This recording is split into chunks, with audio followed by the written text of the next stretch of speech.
One thing is clear. We have a growing demand for care.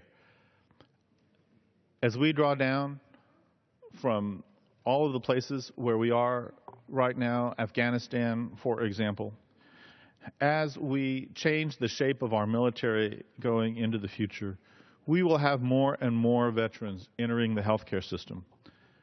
They deserve better treatment than the veterans in our healthcare system have had. Frankly, the entire system needs to be upgraded and to provide A1 quality health care to each and every person who has served in uniform and their families. We must grow the capacity. We must continue to ensure quality and to meet the growing demand for our veterans. These leases that I'm talking about in some 18 states, they will help address some of the underlying problems that lead to treatment delays. If you look at it, we're funneling all of the veterans into a very few healthcare facilities across the country. If we accede to its suggestion for additional facilities, we will have community-based outpatient clinics, for example, or primary care clinics or specialty clinics. It will be a huge help to everyone, and that's incredibly important. As you look at this map, it gives you some idea, just in a microcosm in one congressional district in this country, what difference additional VA facilities would make. Look at the distance from the nearest, if you live here along the Texas-Mexico border, and you're trying to go up to the nearest facilities, which are either in El Paso or in Big Spring or over here in San Antonio. The distances are enormous.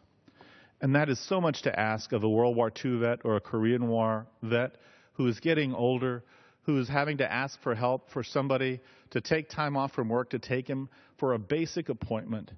And then, frankly, as we've seen, to be unable to get the health care that he or she needs and deserves.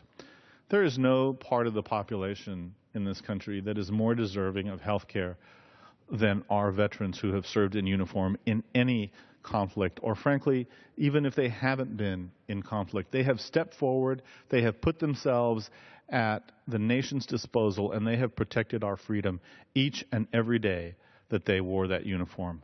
They deserve much better than they've gotten over the course of history. And I would point out, this isn't a new issue. There were more than 15 reports at the VA that have indicated that care was substandard. Congress has known about this for a long time. The challenge with Congress is that it is a crisis management institution. Whatever the crisis of the day is, that is what Congress responds to. And if there is a subsequent crisis that takes the first crisis off of the front page, then suddenly Congress is reacting to the new crisis and forgets about the old one. This is too important to forget about. This is too critical to our veterans. It has to be taken care of, it has to be resolved, and it has to be resolved once and for all, so that there are not an additional 15 reports out there about problems at the VA, so that we don't hear every day from the American Legion or the Veterans of Foreign Wars or any of these other organizations that for years have been telling Congress that the VA has problems.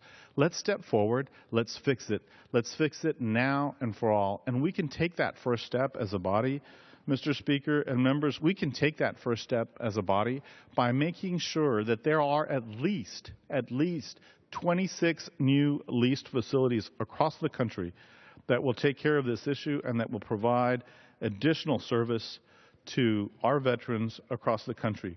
I'd point out that these additional facilities are in places like Texas and Louisiana and Florida, Puerto Rico, California, Connecticut, Massachusetts, Missouri, Tennessee, Illinois, Nebraska, South Carolina, Arizona, New Mexico, New Jersey, Georgia, Hawaii, and Kansas. Whether you're a Democratic member of this body or a Republican member of this body, you should be in favor of additional VA facilities. You should be in favor of broadening up that funnel so that it's not so clogged up and we're not trying to put so many people through such a narrow slot and create all of these problems where people don't get the health care that they need and deserve. New facilities, as I said, will help address the wait times for medical care where it's needed. And as a guy who represents a vastly rural area, but who also represents urban areas in El Paso and San Antonio, I will tell you that this helps everybody. It helps every single veteran, whether you're a rural guy or an urban guy, whether you served in uniform in World War II or whether you are a service or woman from the most recent conflict. You deserve, and America has made a commitment to you that you will get health care, and you will get quality health care. This is the first step in that direction. It's incredibly important. Right or left, center, Democrat, Republican, Independent, whatever you think you are, you ought to be in favor of additional facilities for the VA. And you ought to be in favor of better health care for our veterans.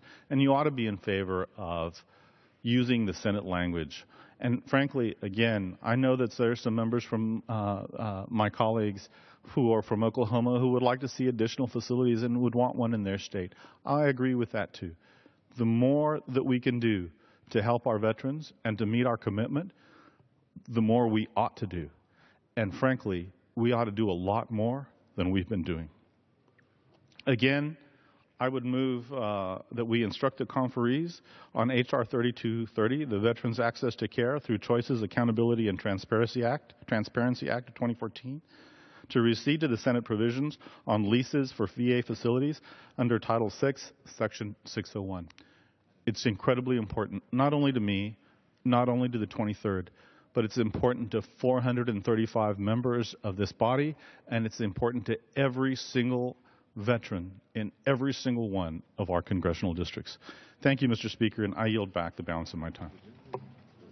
Gentlemen.